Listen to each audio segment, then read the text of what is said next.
Alhamdulillah, wa salatu wa salam ala rasulillah wa ala alihi wa sahbihi wa man wala. Nous avons commencé déjà le sujet de la migration du prophète sallallahu alayhi wa sallam comme un événement qui a été choisi comme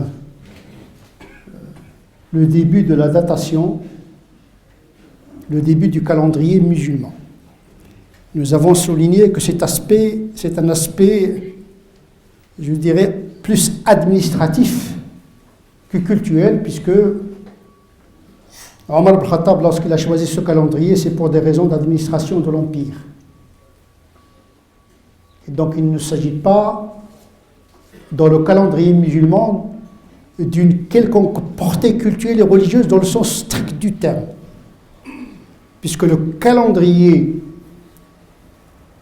de la datation par année n'est pas cyclique. Il est linéaire. C'est un nombre de chiffres. Contrairement au mois, inna iddatal shuhur inda Allahi 12 shahran. 12 mois avec leur nom, c'est cyclique, qui organise le culte. Donc le culte est organisé en fonction de la cyclicité du temps et pas de la linéarité du temps. Donc il ne faudrait pas introduire dans le temps spirituel ce qui relève du temps temporel. D'abord, au début, les musulmans, ils allaient choisir un calendrier romain, juif, etc. Parce qu'il ne s'agit pas de la religion proprement dite. Ils n'ont pas choisi un moment rituel comme Ramadan ou bien comme un vendredi. Non, ils ont choisi un événement historique. Et la migration, c'est un événement historique. Il ne relève pas du culte. On le verra, Inch'Allah, dans la khutbah prochaine, le statut de la migration du prophète, sallallahu alayhi wa sallam. Parce que parfois, on essaie d'introduire la sira comme une logique de l'histoire dans la logique de la théologie. C'est une confusion monumentale et qui sème le trouble dans l'esprit de beaucoup de musulmans. À tel point qu'on arrive à canoniser certaines choses qui ne relèvent pas de la pure religion en tant que telle. Ce qui est intéressant dans la vie du prophète, sallallahu alayhi wa sallam, c'est qu'il était spirituellement, religieusement parlant, un être virginal. Il n'avait pas d'a priori. Ummi. Il n'avait pas une culture scripturaire, une culture théologique, il n'avait pas non plus une culture philosophique. Elle était restée sur la fitra. Allahu a'lamu haythu yaj'alu risalata. Dieu, quand il choisit un prophète, il le choisit de spiritualité virginale, immaculée, innocent. Comme disait l'imam al-Mannawi, ils ne sont pas rusés, les prophètes. Ils ne sont pas vicieux. Ils ne connaissent pas le trafic. Ils ont gardé l'innocence originelle. Et donc le prophète sallallahu alayhi wa sallam était dans cet état-là, en plus de l'état illettré de son peuple, qui n'avait pas de culture religieuse non plus, si ce n'est que le polythéisme, qui était une forme de monothéisme abrahamique, oxydé par l'idolâtrie, altéré par l'introduction des statues dans le temple de la Kaaba. Et donc le polythéisme des Arabes était un polythéisme accidentel. Tout en reconnaissance de la divinité, ils avaient besoin de médiation idolâtre pour accéder à Dieu. Ils ont gardé quelques restes de la tradition abrahamique et de leur père Ismaël. Ismaël alayhi salam wa ala Ibrahim as-salatu was-salam. Donc le prophète sallallahu alayhi wa sallam n'avait pas d'a priori. D'ailleurs, il était surpris de recevoir la révélation. Il n'avait pas d'a priori, il n'avait pas une culture comme l'avait Isa, parce que Isa, il lisait l'Ancien Testament.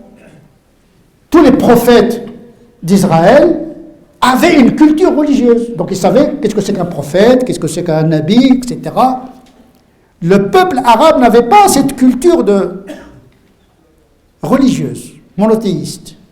Donc le premier à être surpris, c'est le prophète lui-même, sallallahu alayhi wa sallam. Troublé par ce contact avec l'invisible, il est parti chez Khadija, radiallahu anha, qui le consola et qui l'amena vers chez Waraq ibn Nawfal, un chrétien converti, un arabe converti au christianisme, qui connaissait l'Ancien Testament, le Nouveau Testament, un savant des Écritures.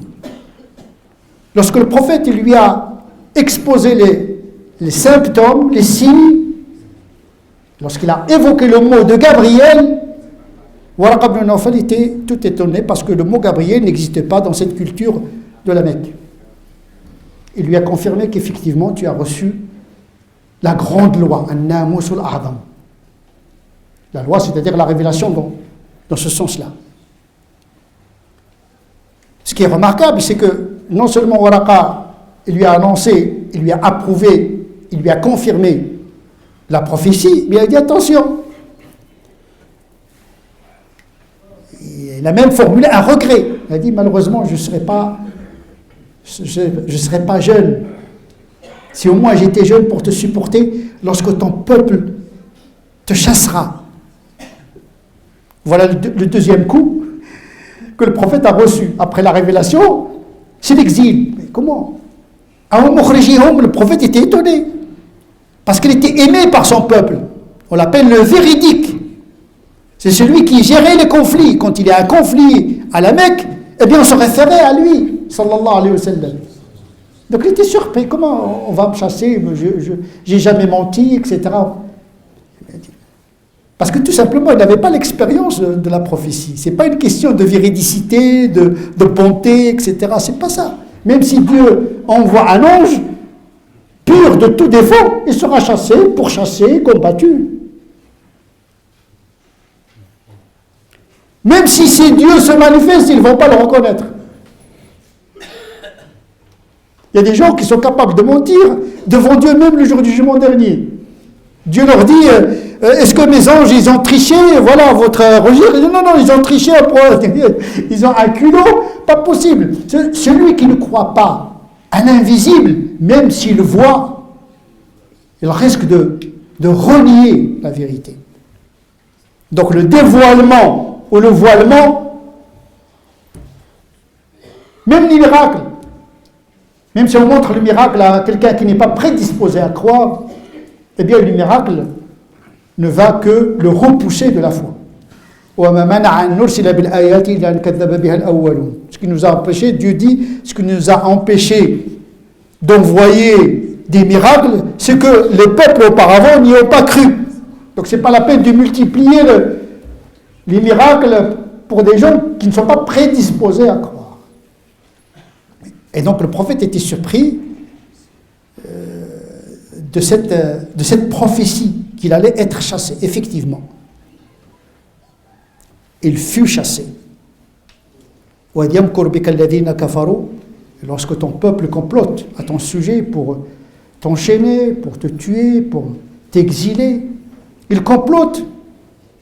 Mais Dieu aussi fait de même. Sauf que le complot de Dieu, c'est un renversement du complotisme sur le comploteur.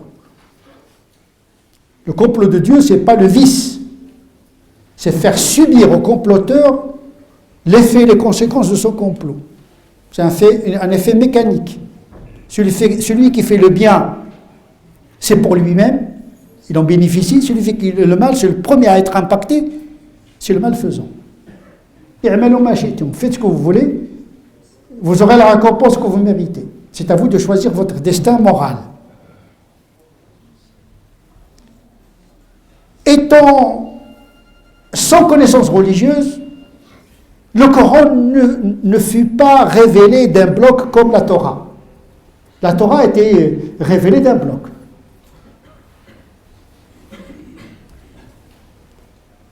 Parce que Moïse, il connaissait l'histoire des prophètes antécédents, il n'avait pas besoin du soutien dont le prophète avait besoin, parce qu'il n'avait pas d'a priori sur les prophètes, il n'avait pas de connaissances. Donc les récits des prophètes dans le Coran venaient par fragments, selon les situations, pour soutenir le prophète. À chaque situation, Dieu révèle un récit d'un prophète car il y a des similitudes dans les circonstances ou dans les événements, pour que le prophète ne se sente pas isolé, ne se sente pas dans la solitude.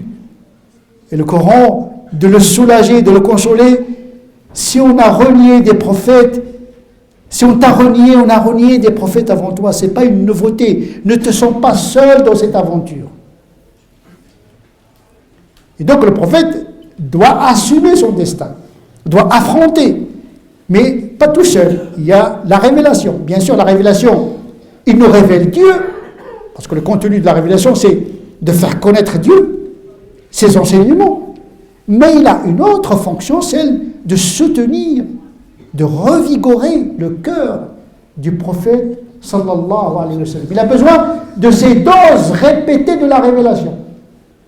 Par fragments. Munajjam, le Coran, il descendait par fragments. Il avait, si le Coran a été révélé d'un bloc, comment le prophète va aller supporter 23 ans d'épreuves tout seul? Il a besoin du contact permanent avec Gabriel, avec la révélation. Donc la révélation a besoin, a une fonction de soutien au prophète sallallahu alayhi wa sallam.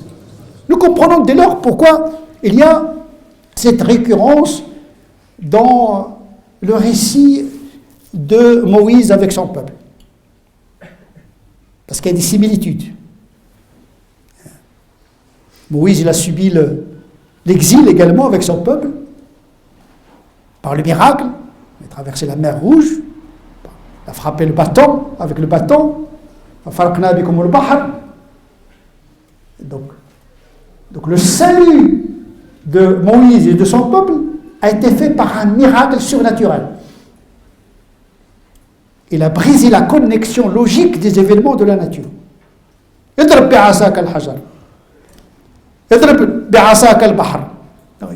Un coup, toutes les lois physiques et géologiques s'interrompent. Ce qui n'est pas le cas pour Mohammed sallallahu alayhi wa sallam. Il n'y avait pas un miracle particulier dans les hijras. On va le voir dans le prochain sermon. Donc il y a des similitudes. L'exil est une permanence dans l'histoire des prophètes. Et donc, Mohammed, tu vas subir le même sort.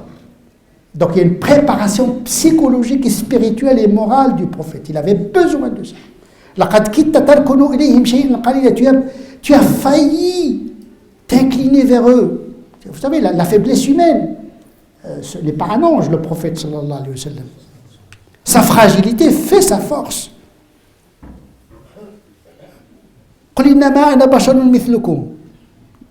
Je suis un homme comme vous, mais pas comme vous. Parce que là, il ne faut pas trop analyser le prophète sallallahu alayhi wa sallam, parce qu'il a assumé sa fragilité, il l'a converti dans le sens positif. Fragiles, nous le sommes tous, mais la question qui se pose, comment nous gérons nos fragilités? Eh bien, le prophète sallallahu alayhi wa sallam, il a fait de sa fragilité une force spirituelle et morale. Cette douceur qui est une force, la puissance du pardon, la puissance de la miséricorde, qu'il a pu manifester sallallahu alayhi wa sallam. Cette timidité, cette pudeur, cette miséricorde, cette compassion qu'il avait, c'est une force. Mais il avait besoin de soutien. Parce qu'il dépend de Dieu. Tawakkul ala Allah. On ne peut pas s'en remettre à Dieu si on n'a pas foi en Dieu. Dieu intervient dans la vie du prophète comme il intervient dans la vie de chacun d'entre nous. C'est-à-dire que l'action de Dieu dans le monde ne s'est pas arrêtée. Il a multiples manifestations, l'action de Dieu dans nos vies. Encore faudrait-il évacuer le bruit intérieur qui nous empêche d'écouter ce soutien et le voile intérieur qui nous empêche de voir la main invisible de Dieu agir dans notre vie. D'une certaine manière, la vie du prophète sallallahu alayhi wa sallam se répète dans nos vies à différentes échelles, puisque c'est notre modèle parfait. Et donc le prophète sallallahu alayhi wa sallam a subi l'exil, il a assumé, on va voir les étapes. Mais ce qui est intéressant, c'est que ici, l'exil de Moïse a été fait par une intervention directe de Dieu. La migration, c'est une intervention indirecte. On va voir que, d'abord, c'est une vision. Il a vu dans le rêve qu'il allait voyager, etc. Il n'y avait pas une intervention ni de la révélation, ni de l'action de Dieu directe, comme un miracle dans le sens du paranormal, du surnaturel.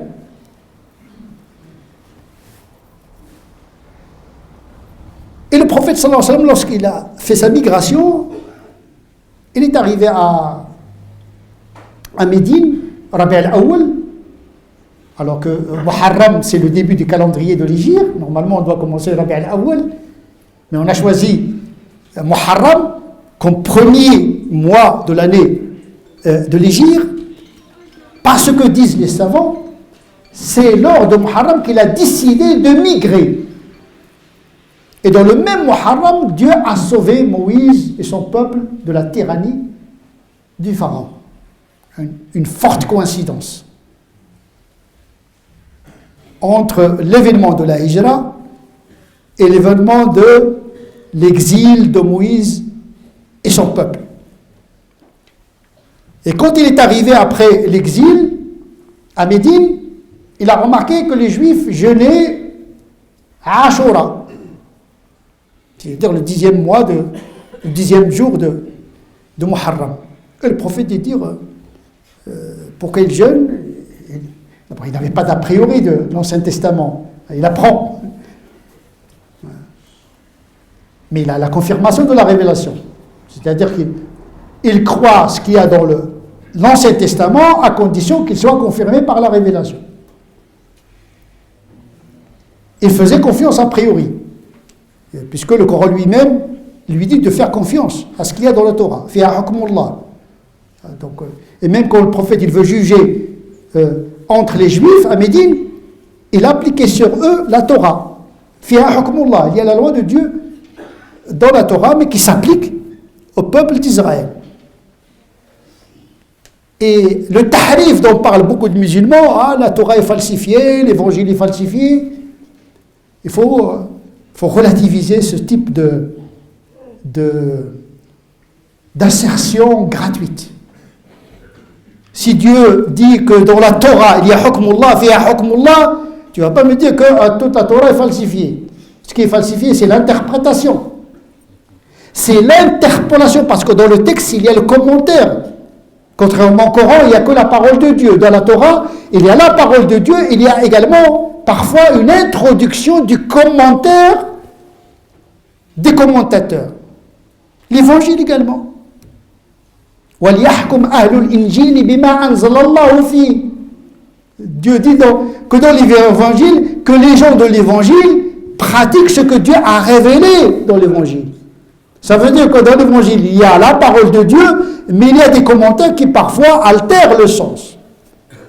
Donc la substance de l'Ancien Testament au Nouveau Testament, elle reste valide. C'est de l'interprétation dont il s'agit. Et de l'interpolation, ce qu'on appelle le mudraj. Et ça, on le trouve même dans les hadiths du prophète sallallahu alayhi wa sallam. Il y a des hadiths daïfs, il y a des hadiths inventés. Il y a ceux qui adultèrent également le Coran, en le commentant de manière abusive. Il y a des gens qui sont capables de tuer des innocents au nom du Coran. Ça, c'est tahrif également.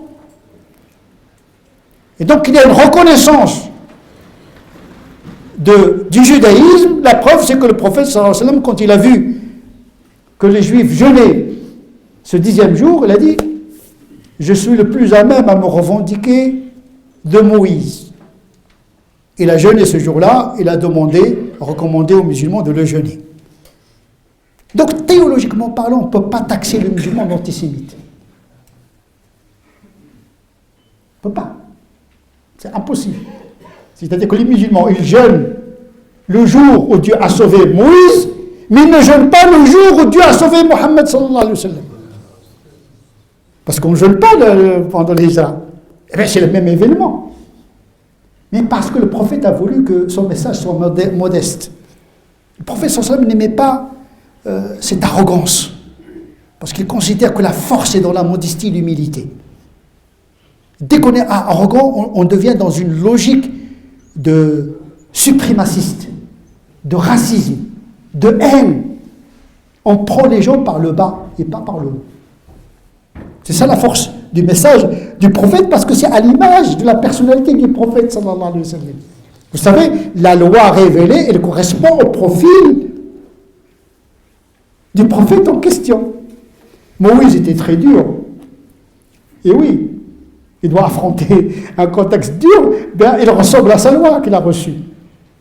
Dieu ne va pas révéler une loi dure à quelqu'un qui est miséricordieux, très... Non, même la loi, elle s'adapte à celui qui va la transmettre. Il faut qu'elle corresponde un petit peu psychologiquement à son profil. Et bien, la loi de Mohammed sallallahu alayhi wa sallam, c'est une rahma totalement. Une pudeur totalement. Une modestie totalement. C'est pourquoi il n'aimait pas qu'on le préfère à d'autres prophètes. Ne me préférez pas à Moïse. Parce que je vais être ressuscité le jour du jugement dernier. Il est déjà là. Est-ce qu'il a subi Saqa ou non? Moïse, c'est le seul prophète à qui Dieu parla sans médiation. L'interlocuteur de Dieu. Kalimullah. Le prophète, il a reçu le Coran à travers Gabriel. Taurat a été révélé à Moussa directement sans la médiation de Jibril alayhi salam. Et pourtant, pour nous, le prophète reste l'être le plus rapproché de Dieu. Mais nous devons garder la modestie. Si tu penses que tu es le meilleur, tu dois être le plus modeste. Toi, musulman. Si tu penses que tu es le meilleur, donne l'exemple. Tu ne vas pas être la meilleure communauté. La meilleure communauté par quoi? Par la tyrannie, par la force, par le fait de soumettre les autres, ou bien par la douceur. Notre Dieu est doux, le Wadoud, Raouf. Notre prophète, sallallahu alayhi wa sallam, c'est la douceur, c'est la miséricorde totale. Il a pardonné quand il a eu le pouvoir. Vous savez, c'est trop facile de pardonner quand on n'a pas le pouvoir. C'est pourquoi Nietzsche, il récusait la morale classique, qui est du côté du pauvre, parce que ce sont les dominés qui font la morale. La charité, le pardon, c'est celui qui n'a rien Mais la morale du puissant, c'est l'injustice, c'est la tyrannie. Eh bien, le prophète sallallahu alayhi wa sallam, il a renversé le paramètre de la morale. Oui, on peut être puissant et pardonneur en même temps. Partez, vous êtes libres. Il a pardonné à celui qui a tué sa fille, enceinte. Partez. Il n'a pas exigé ni conversion, ni rien du tout. Les gens se sont appropriés la religion d'eux-mêmes. Le pouvoir du prophète, ce n'est pas un pouvoir politique. Il ne cherchait pas à conquérir les territoires. Il cherchait à faire pénétrer son message dans les cœurs des gens. Et pour cela, il faut être modeste. On ne vient pas, quand on discute avec les chrétiens, avec les juifs, on est les meilleurs. Ça y est, il n'y a plus de discussion, il n'y a plus de dialogue. Vous êtes arrogant, donc l'effet de votre spiritualité est inverse. Normalement, spiritualité, on prend les gens par rahma. Comme il l'a fait Dieu lui-même, subhanahu wa ta'ala. Il est descendu à notre niveau pour nous parler des choses que nous connaissons. Khatibun nas ala qadri uqulihim, parler aux gens le langage qu'ils comprennent. Et donc, dans les hijra, il y a des similitudes, mais les musulmans, ils ont choisi de jeûner le 10e jour du premier calendrier de l'hégire, en commençant par le jeûne qui correspond à un événement qui est lié à la Torah. Nous commençons le calendrier musulman par le jeûne de Ashura. Première pratique, première sunna. C'est jeûner un jour qui correspond au jour où Dieu il a sauvé Moïse et son peuple. Mais on ne jeûne pas la migration du prophète sallallahu alayhi wa sallam. Mais pourtant, pour nous, le prophète sallallahu alayhi wa sallam est plus important que Moïse, même si Moïse il a une valeur considérable. Parce que le prophète, notre prophète, c'est l'imam de tous les prophètes. L'imam Subki, il dit que tous les prophètes sont les représentants de Mohammed sallallahu alayhi wa sallam à leur époque. C'est pourquoi sa charia, c'est la synthèse. Il était le premier prophète ordonné. J'étais le premier à être ordonné prophète alors que Adam n'était pas encore totalement constitué, et il est le dernier des prophètes, le premier ordonné, le dernier envoyé. C'est la synthèse. Mais la synthèse demande beaucoup d'humilité. La vérité ne peut être administrée que par l'humilité et la modestie. Et le prophète sallallahu alayhi wa sallam était à cet égard l'exemple concret, puisqu'il n'a pas ordonné les musulmans ni à jeûner sa date de naissance, ni sa migration, pour que le message ne soit pas subjectivé totalement dans la personne du prophète sallallahu alayhi wa sallam, parce qu'il voulait mener les gens vers Dieu, mais pas à sa personne. Nas'Allah azza wa jalla an yaj'alna min alladhina yastami'una al-qawla fayattabi'una ahsana ulaika alladhina hadahumullah wa ulaika hum ulul albab. اللهم ربنا آتنا في الدنيا حسنة وفي الآخرة حسنة وقنا عذاب النار. اللهم ربنا آتنا في الدنيا حسنة وفي الآخرة حسنة وقنا عذاب النار. اللهم ربنا آتنا في الدنيا حسنة وفي الآخرة حسنة وقنا عذاب النار. لا إله إلا أنت سبحانك إنا كنا من الظالمين. لا إله إلا أنت سبحانك إنا كنا من الظالمين. لا إله إلا أنت سبحانك إنا كنا من الظالمين. اللهم لا تدع لنا في هذه الساعة الكريمة ذنبا إلا غفرته، ولا هما إلا فرجته، ولا كربا إلا نفسته، ولا ميتا إلا رحمته، ولا حاجة من حوائج الدنيا لك فيها رضا ورنا فيها صلاح إلا يسرتها. اللهم صل على سيدنا محمد وعلى آل سيدنا محمد كما صليت على سيدنا إبراهيم وعلى آل سيدنا إبراهيم، وبارك على سيدنا محمد وعلى آل سيدنا محمد كما باركت على سيدنا إبراهيم وعلى آل سيدنا إبراهيم في العالمين إنك حميد مجيد. سبحان ربك رب العزة عما يصفون وسلام على المرسلين والحمد لله رب العالمين.